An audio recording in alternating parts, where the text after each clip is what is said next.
As he passed by, he saw a man blind from birth. And his disciples asked him, "Rabbi, who sinned, this man or his parents, that he would be born blind?" Jesus answered, "It was neither that this man sinned nor his parents, but it was so that the works of God might be displayed in him. We must work the works of him who sent me as long as it is day. Night is coming when no one can work. While I am in the world, I am the light of the world."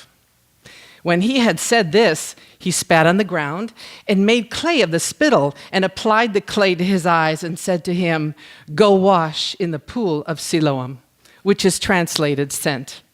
So he went away and washed and came back seeing. Down to verse 24. So a second time they called the man who had been blind and said to him, "Give glory to God. We know that this man is a sinner." He then answered, "Whether he is a sinner, I do not know. One thing I do know, that though I was blind, now I see." So they said to him, "What did he do to you? How did he open your eyes?" He answered them, "I told you already, and you did not listen. Why do you want to hear it again? You do not want to become his disciples too, do you?" They reviled him and said, "You are his disciple, but we are disciples of Moses. We know that God has spoken to Moses, but as for this man, we do not know where he is from." The man answered and said to them, "Well, here is an amazing thing, that you do not know where he is from, and yet he opened my eyes.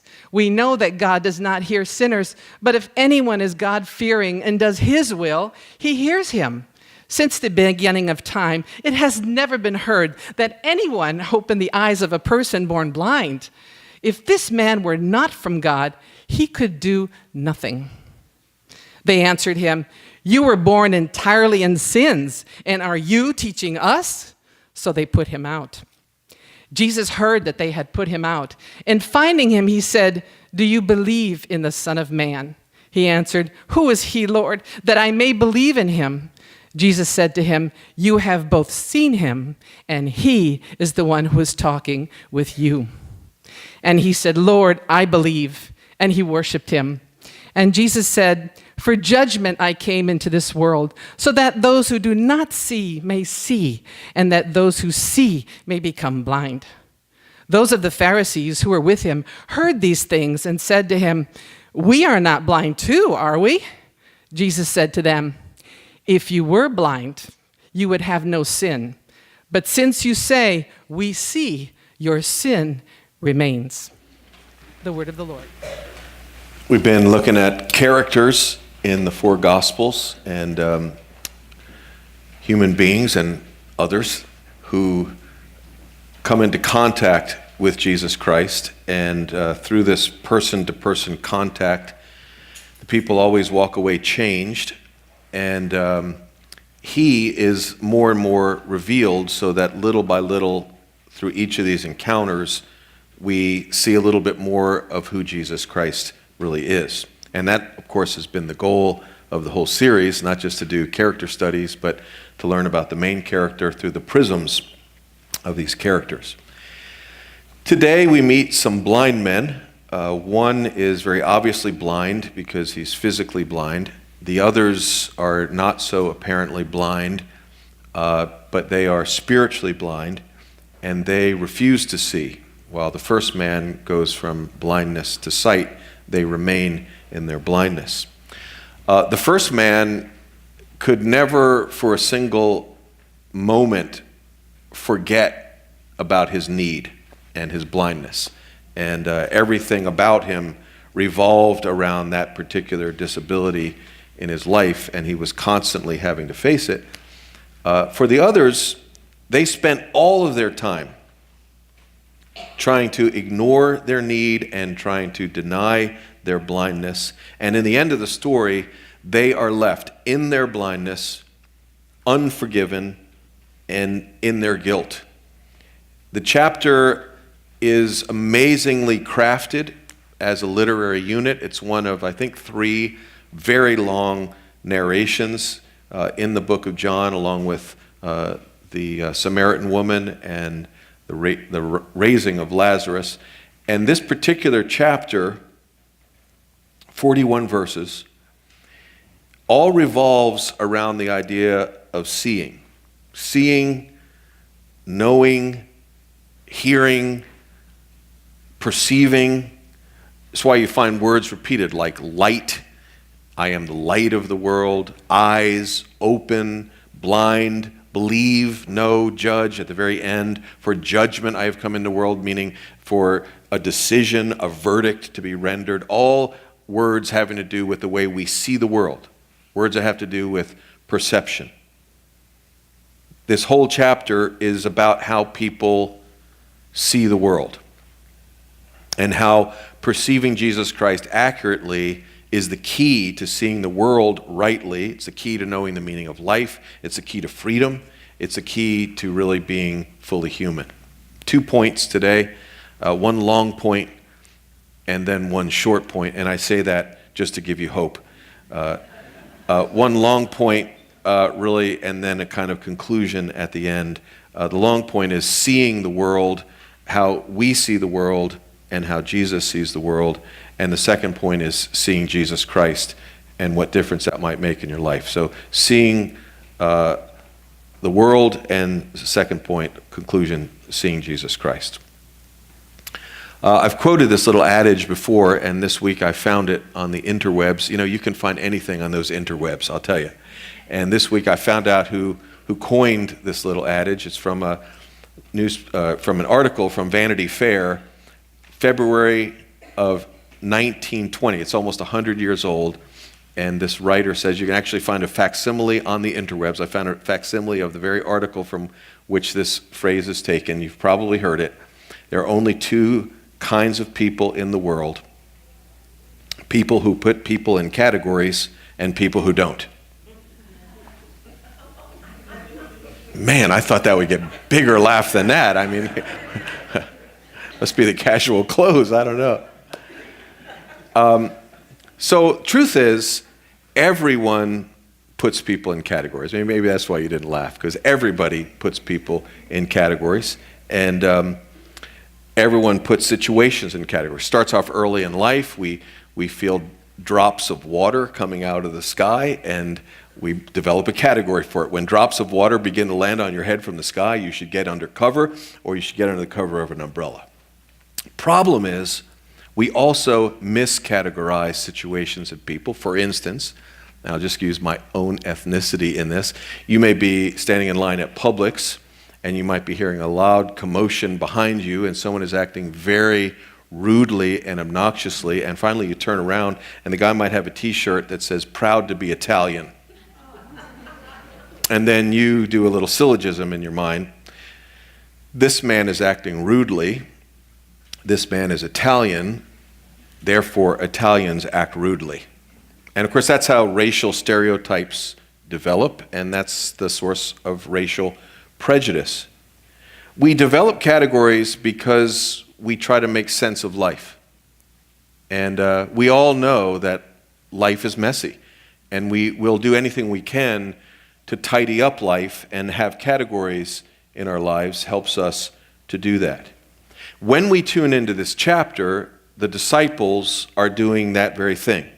They see a blind man, and he becomes a case study for them about a category that they have learned and always accepted. And that category is, if you sin, bad stuff will happen to you. And if you sin really big, then really big bad stuff will happen to you, like disability and disasters. And if you do something bad, that thing will come on you. The problem with this guy, though, is that he was born blind before they think he could do anything bad. And so they begin to surmise, how then did the disability come on this man? Was it some sin that he did in the womb? Was it the sin of his parents, which is visited on him? Because that sounds not quite fair, not really a way to resolve the quandary. Or was it perhaps a kind of prepayment on sins that he would commit in the future, which that would be horrible. Imagine that guy going through life. Everyone's expecting at any moment the big sin might come out.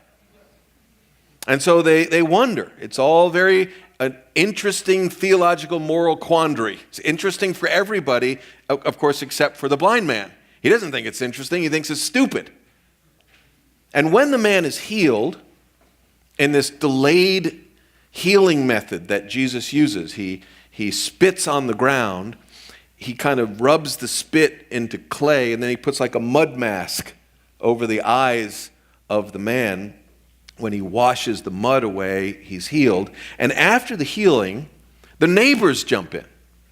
And the neighbors are thinking about categories, trying to fit what happened into one of their preconceived classifications. Is this the blind man? Or is it someone who looks like the blind man? How did this happen? Where is the person who is responsible for this? And then, as is true of similar miracle accounts, the scene is interrupted by the news that this particular miracle took place on a Sabbath day. That's when Jesus Christ made the clay. And now the clergymen get involved. The monitors, as we've seen a couple weeks ago, they step up and they begin to monitor the situation because they too have a way of seeing the world. They have their categories. They have their ways of managing their lives. And they know that the rabbis have always taught that kneading dough on the Sabbath puts you out. And what Jesus is doing, making this clay, looks a lot like kneading dough, and that means Jesus himself is out, that he is not sent from God. And they are really upset about it, and they begin coming after this young man, looking for answers. By the way, isn't it amazing? The whole 41 verses goes by, and nobody ever stops to congratulate the guy. I mean, he's been blind his whole life. He's at least, I think, 14 years old. Probably he is on the younger side because later they say, look, he's of age, as if they have to clarify that. Probably pre-pubescent. At least he doesn't have facial hair, so you can't really tell how old he is. But nobody stops to say, man, after 14 years, you can see the world. Let's celebrate together. All they want to do is interrogate him. And so they bring him in and they interrogate this man reportedly born blind. The whole thing looks very suspicious. Young man, how did this happen? All I know, like the song said, all I know is I was blind. He put mud on my eyes, had me wash the mud away. All I know, I was blind. But now I see. Of course, John Newton took those words into the song we know so well, Amazing Grace. Well, they say, this man must be a bad man, Sabbath breaker. What do you say? Then he responds, it's not really my area of expertise. I've never read a book on theology or any other subject. You read the books on theology. You tell me. But as far as I can tell, I think if push came to shove and I had to give an answer, I think I'd say he's a prophet. Ah, they say. What do you know? Kind of went from Pharisee to pirate on that one. They say, what do you know? You don't know anything. This is obviously a hoax. Can anyone here even verify that this man was blind? Sir, we actually have the parents in the lobby. Bring them in. It's time to meet the parents. Is this your son? Was he blind? And how did he come to see?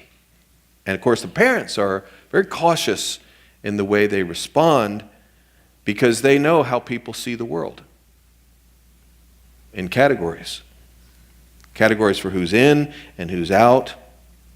And they know that they better be very careful to color in the lines in the way they respond, because if they respond in the wrong way in this particular situation, they themselves might be excluded and might find themselves out. And the parents fear that if they don't answer the questions right, they might be excluded, might be kicked out of the synagogue, so they sort of give up their son. We know he's our son. We know he was born blind.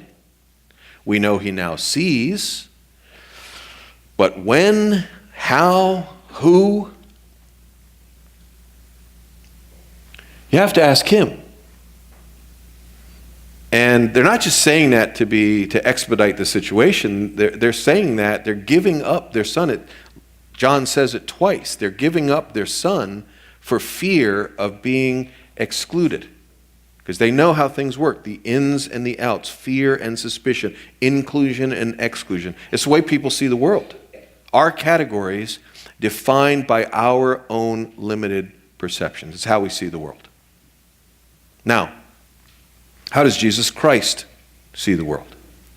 Well, passage begins, as Jesus was passing by, he saw a man blind from birth.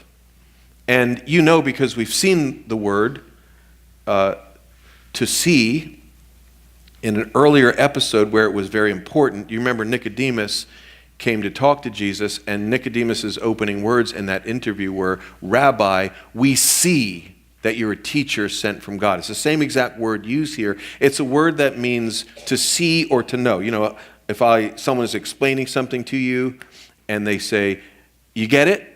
And then you say, "I see." You don't really mean I see. You mean I perceive. I understand. You see what I mean?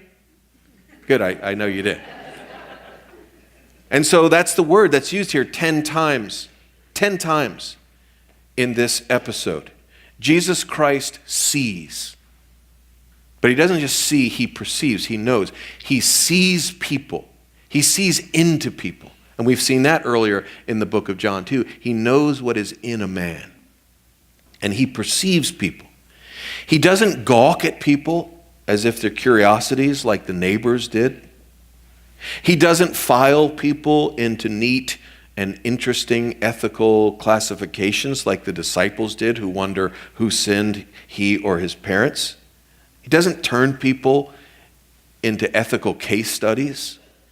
Nor is Jesus going to use the commands of God as categorical restraints that would excuse him or prevent him from showing compassion or showing help to the man. As if Jesus could say, "Sorry, dude, Sabbath, nothing I can do to help you today.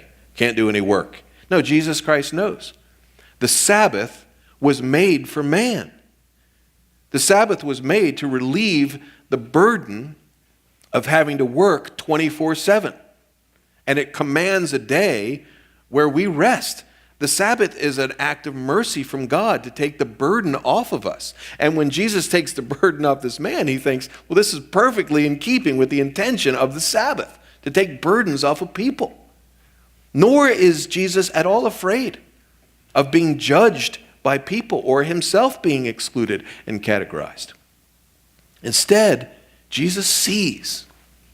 He perceives people. He looks past what you or I could see on the surface appearance of people.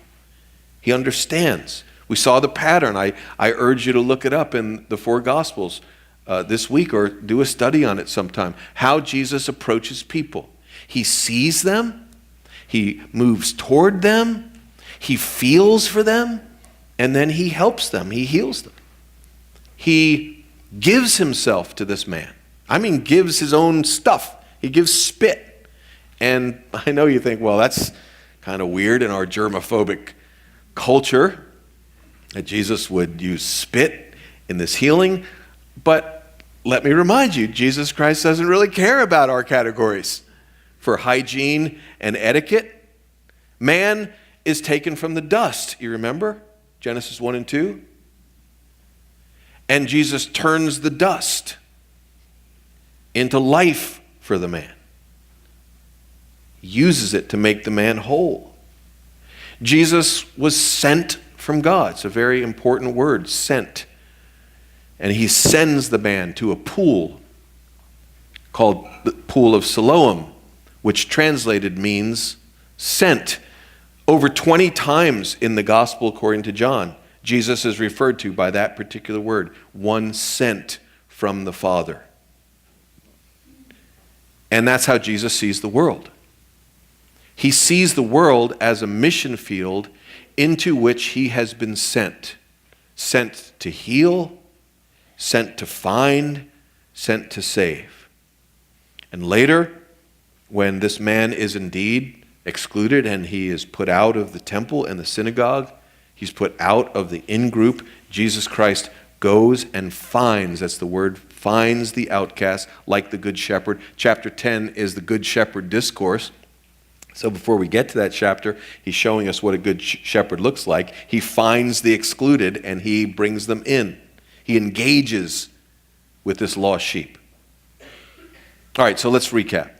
TJ, let me get this clear what you're saying here. The way we see the world is narrow and exclusionary and categorized, and we put people out. We make our classifications. And what you're saying, TJ, if I get you right, is Jesus Christ is not like that. He is open and he is inclusive and he doesn't have any categories, right? Yes and no. He is different by our standards. He's loving, he's perceptive, he's self-giving, he's courageous in a way that we're not, but he's not sentimental. He's not mindless. He's not nice. You can quote me on that. Jesus Christ is not nice.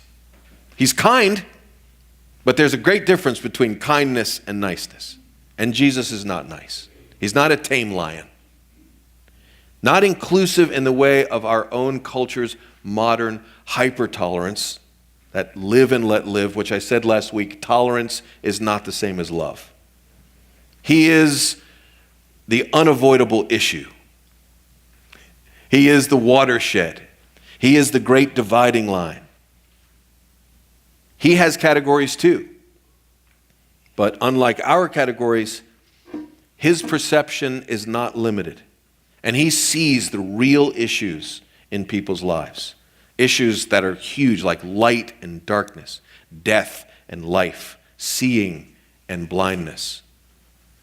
At the very end of the scene, when he sees the man now healed and excluded from the temple, Jesus Christ again finds the man, and he approaches the man, and he births the man like a midwife. He births him into life, from unbelief to faith. And then Jesus Christ says to the man, "For judgment I have come into the world." In other words, my coming to planet Earth is the verdict pronounced on planet Earth. You know, the book of John is organized like a legal case. And I mentioned to someone before the service, Richard Balcom, and the great book, which I highly recommend, called Jesus and the Eyewitnesses. It's about 8 years old now, Oxford Press. Get that book, it's fantastic. He looks at the Gospel of John like a legal case, and he focuses in on the importance of the eyewitnesses. And as you read the book of John, ostensibly the one on trial is Jesus Christ. But at a deeper level, the real one on trial is the world. For judgment, says Jesus, I have come into the world. My coming is the rendering of a verdict. My coming has now created two totally new categories. Apart from me, there is nothing but darkness and guilt. In me, there is light and life. The verdict of my coming says, if the world could save itself, if the world could reform or fix itself, I would not have to come and live and die in the place of the guilty and broken. But my coming, my arrival on enemy soil, my landing on planet Earth is the verdict. It's the decision that the world stands condemned and estranged from my Father. And my coming is the great verdict, the great expose. The world cannot be fixed unless I come and live as a new man, a representative of a new human race, a second Adam, the only one truly obedient man. And then when I have lived perfect obedience to love and to the law of God, after I've lived that way, I will face the judgment, and I will die under the sentence that belongs to the guilty. This is how Jesus Christ sees the world. It's as Warren Gage taught us when he was with us in a seminar, that the miracles all say something about what Jesus Christ is come to do. What does spit and earth, what does that say about what Jesus has come to do? Well, remember, Jesus is saying, unless I be showered with human spit, you cannot be healed. Unless I go into the earth and be blindfolded, you will never be able to see. The earth was cursed, remember? In Genesis chapter 3. And Jesus goes into the earth in order to reclaim the earth, to rescue it from the curse. And his making earth here is an emblem of that whole thing. This is the verdict, says Jesus. From now on, everyone is either in Adam or in me, represented by the fallen man or by the one obedient man. From now on, there are only two categories. Everyone is in me or in Adam, on one side or the other. All the other categories are fairly meaningless in comparison with this. Now you might say, I like the story, TJ, but do you really want to draw that conclusion for these people, sophisticated 21st century South Floridian people? I mean, do you really want to say there's only two categories? Really want to say that everyone represented by Jesus is accepted by God and everyone represented by Adam is not accepted by God? Do you really want to make things in this day and age, this pluralistic society, this coexist world that we live in, do you really want to be so narrow? We see, we're all narrow. We all have our own categories by which we define who's in and who's out. We all divide the world up into categories. Good people and bad people. Educated and ignorant. Liberal and conservative. Old and young. Rich and poor. Normal people and unusual people. People born here, people who have immigrated here. Cool and uncool. Attractive and plain. In shape and out of shape. Jew and Gentile, north and south. We're all narrow-minded. But you see, none of these categories really matters to Jesus Christ. And in that sense, he's wildly inclusive. He's redefined all the categories. For Jesus, though, there's now only one watershed issue, one verdict. For judgment, the pronunciation of a verdict, I have come into the world. Be in any of these categories that I just mentioned, without Jesus, and you're lost. Be in any of the categories with Jesus, and you're found. In that sense, he is fantastically exclusive. Inclusion and exclusion redefined. That's how Jesus sees the world. Seeing the world, how do we see it, and how does Jesus see it? And now for the conclusion, seeing Jesus. How do we come to see Jesus for who he is? And what happens when we do? Well, the clergymen were so convinced that they knew, that they saw. They perceived the world the way it really is. And that's what keeps them from really seeing. You know the great impediment to their seeing the world is their own self-confidence.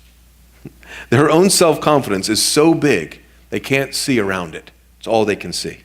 But Jesus Christ is saying to them, and Jesus Christ is saying to us, if you'd only come out with your hands up. And just admit. Say the 3 words. I don't know. Just say the words. I don't see. If you just say those words, then I could give you sight. But because you insist on proving that you do know, that you do see, I can be of no help to you, and your sin remains. And what he's saying is, either in the end of time, either I will be your attorney or I will be your judge. Your sin will either be forgiven as I represent you in court on the final day, or your sin will be condemned. It's not sin, really, that keeps you out of my kingdom. It's the insistence that you don't need grace. Insisting that you're right, that you know, that you see. You know, I heard a psychologist say, you guys, talking about parents, you guys could put me out of business if parents could learn to say one phrase to their children. I was wrong. Said you people could put me out of business. But we can't. We find it so difficult to say, I don't see. We want to insist that we see. If you're too good to need grace, too good to really see things, too sure of yourselves, that puts you in the wrong category. On the other hand, the man who was blind and now healed, through the scene, gradually he comes to see and he comes to believe. I don't know if you notice the way he refers to Jesus Christ the healer. First time he refers to Jesus, he refers to him as the one they call Jesus. Next time in verse 17, he refers to him as a prophet. Next time he refers to him in verse 33 as the man sent from God. And in the very end of the passage, he refers to Jesus as Lord. And you see the Pharisees staying where they are, no growth, only death. But this man growing, changing, evolving, developing, coming to life. And as he comes to see Jesus Christ for who he is, and as he comes to believe, he's also liberated from fear. He's not enslaved to the in crowd. His parents were self-protecting, but the man is self-forgetting, and he conducts himself with a great deal of freedom. He really turns on the Pharisees. What, do you guys want to be his disciples? He says. What kind of freedom is that for this man who's standing before the world's experts in religion? And at the same time he's getting dependent on Jesus, he's also getting more courageous and assured. Eventually, the man who's never read a book is found outwitting the experts. They just have no response for his flawless logic. And they start just, they say when you're in an argument and you're losing ground, last thing you want to do is start throwing dirt. Once again, I thought that would get a laugh, but And these Pharisees are losing ground, and the only thing they have left to do is start throwing dirt. You are born entirely in your sins. There are 2 syllogisms. A syllogism is a logical sentence. I know some of our young people study syllogisms. There are 2 syllogisms at work in this whole passage. First syllogism is the one enacted by the disciples and by the Pharisees. It's built on a wrong premise, like my earlier one about Italian people. And it goes like this. If you have trouble in your life, it's because you have sin in your life. This blind man has sin in his life, therefore, or has trouble in his life, therefore he must have sin in his life. But the second syllogism is put forward by the healed man. And he says to the Pharisees, you and I agree, God hears the prayers of the righteous. God evidently heard the prayers of this man and healed me. Therefore, this man is righteous. And they are trapped in their own non-logic. It's not that they couldn't see it. It's that they wouldn't see it.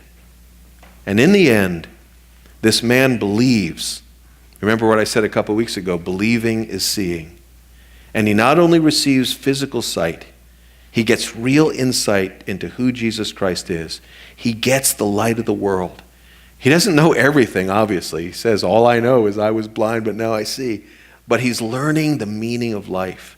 He believes in Jesus Christ, and he has really begun to see. I want to end the sermon today in a little bit of an unusual way. I want to simulate blindness. And the way you can do that is to just close your eyes. So I'd like to ask everyone if you just close your eyes right now. I wonder now, with your eyes closed, simulated blindness, I wonder if you're free to say, Lord Jesus, I'm not sure that I see, but I know that you are the answer to my blind spots or even my total blindness. I wonder if you're free to pray, Lord, in a new and fresh way, or maybe for the first time, I come to you and I say, I trust you.